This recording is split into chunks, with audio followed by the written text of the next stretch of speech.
जी मालिक, आप इसको कैसे देखते हैं? दो मुख्तलिफ राय आ रही हैं। एक जो कह रहे हैं आमिर राना कह रहे हैं, दूसरी तरफ इनका ख्याल है अथर का कि जी ये तो बिल्कुल आपके मेरे हकूक सब सल्ब हो रहे हैं इसमें ये करने से।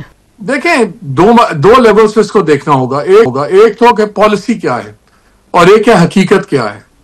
हकीकत यह है कि जजेस ने भी ओवर रीच किया, जजेस ने भी पॉलिटिकल साइड्स ली। बट हैविंग सेड दैट, ये मैं अतर से एग्री करता हूं, ये मामला जजेस का नहीं है। इंसाफ जजेस की प्रिविलेज नहीं है, इंसाफ 25 करोड़ लोगों का मामला है।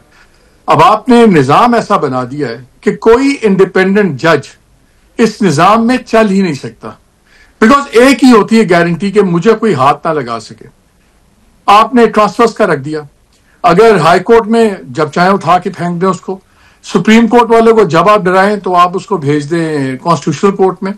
फिर आपको नजर आता है कि क्यों इसके अंदर मैलिस है इस तमाम मूव के अंदर। आपने सुप्रीम कोर्ट की एज रखी 65, कॉन्स्टिट्यूशनल कोर्ट की रखी 68 रिटायरमेंट की। यानी कि if I behave as a supreme court जज तो मेरे लिए कैरेट है कि भाई आप जब रिटायर होंगे 3 साल की नौकरी और भी मिलेगी, 68 ईयर्स पे आप चले जाएंगे। सो दूसरी तरफ स्टिक भी रखी हुई है कि अगर हम आपको दाएं बाएं करेंगे तो अगर आप रिफ्यूज करेंगे तो you deem to have been retired. फिर एक आर्गुमेंट दिया जा रहा है कि नहीं ये एग्जीक्यूटिव पावर में नहीं है। देखें, हम तो जुडिशियल कमीशन के पास लेके जाएंगे ट्रांसफर्स का मामला। जुडिशियल कमीशन में कौन है नसीम? अब अगले 5 साल के बाद या 3 साल 4 साल में कौन से जो इसी सिस्टम में से लोग गुजर के वही पहुंचे होंगे ना सीनियर पोजीशंस में, तो वो तो पहले ही सिस्टम के आगे टेक गए, घुटने टेक दिए होंगे उन्होंने। तो जिस तरह के वो टेम जजेस होंगे उसी तरह के टेम वो चीफ जस्टिस भी बनेंगे। वेयर इज दैट इंडिपेंडेंस जो एक जज की होती है? देखें, जज सारे बराबर होते हैं। हमारे यहाँ ये बना दिया गया जैसे सुप्रीम जो चीफ जस्टिस होता है कोर्ट का, वो कोई बड़ा जज है। वो बड़ा जज नहीं है, वो एक सीनियर जज है जिसके पास एडमिनिस्ट्रेटिव रोल है। जब 2 जजेस फैसला लिखते हैं, दोनों के फैसले की कुव्वत एक होती है। It each has the same weightage. तो जजेस में फर्क नहीं है, रोल्स में फर्क है। तो अगर आप ये कहेंगे क्योंकि मैं चीफ जस्टिस हूं तो मैं ज्यादा सियाना हूं, नहीं, ये नहीं होता। जजेस इक्वल से सियाने होते हैं, सब कुछ होते हैं। एक जज पहले भर्ती हो गया, वो सीनियर हो गया, उसको चॉइस थी, उनको चीफ जस्टिस बना दिया गया।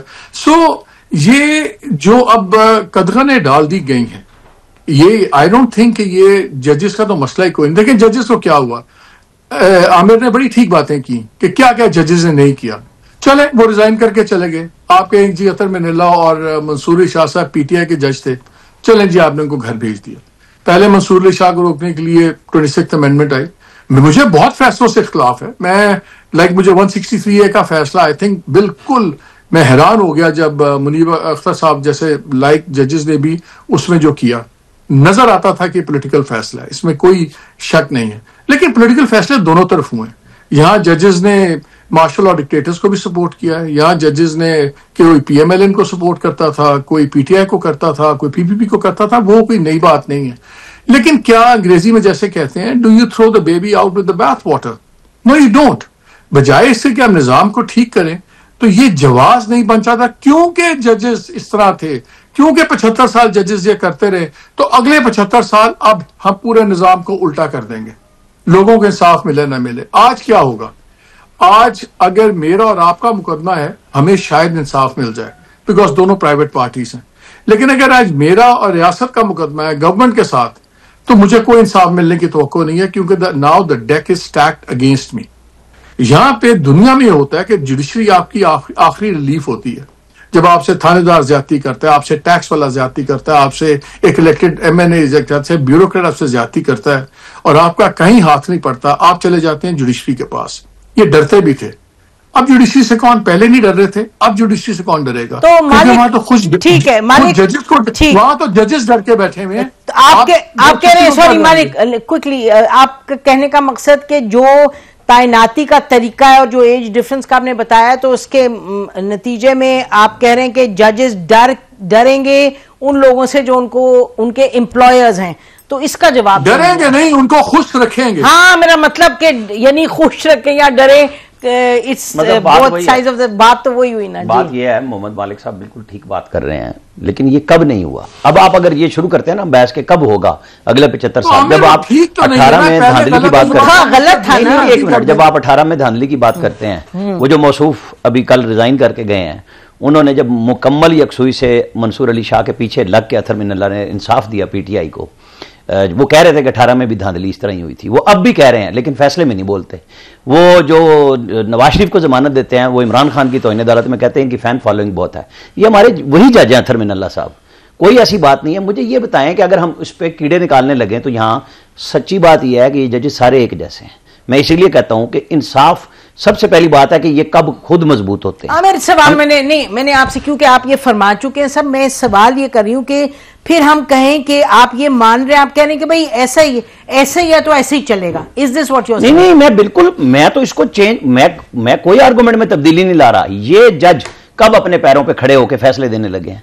ये सिर्फ ये जब वसीम सजाद मैसेज देते हैं आर्मी चीफ का तो ये असेंबली नहीं बहाल करते। कोई दूसरा, ये जब डोगर साहब को दोबारा ओथ कराते हैं तो ये सारे जज लाइन में लग के चले जाते हैं। हम और आप सारे कॉन्स्टिट्यूशन एवेन्यू पे खड़े हुए थे।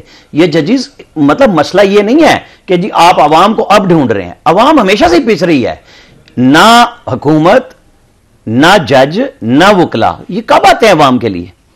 मतलब इनके सोल्यूशन नहीं है, ऐसी सोल्यूशन ये तब होता जब सारे लोग अवाम के लिए, आम आदमी के लिए बात करते हैं। और वो सिर्फ इंसाफ की नहीं है, वो एग्जेक्टिव की तरफ भी यही पोजीशन है। वो कोई दूध के दिले हुए नहीं है कि मैं आप उनको कह दें कि जी वो बहुत अच्छे हैं। ना ना ना ना, जब वो इंसाफ देने, ये सिर्फ एक माइट की लड़ाई है कि जी कल को हमारे साथ थे, हाँ। आज हमारे साथ नहीं है, तो उस माइट ने अपना कहा है कि हाँ, ठीक है, बिल्कुल, ये इस हद तक तो मैं बिल्कुल इत्तेफाक करती हूँ।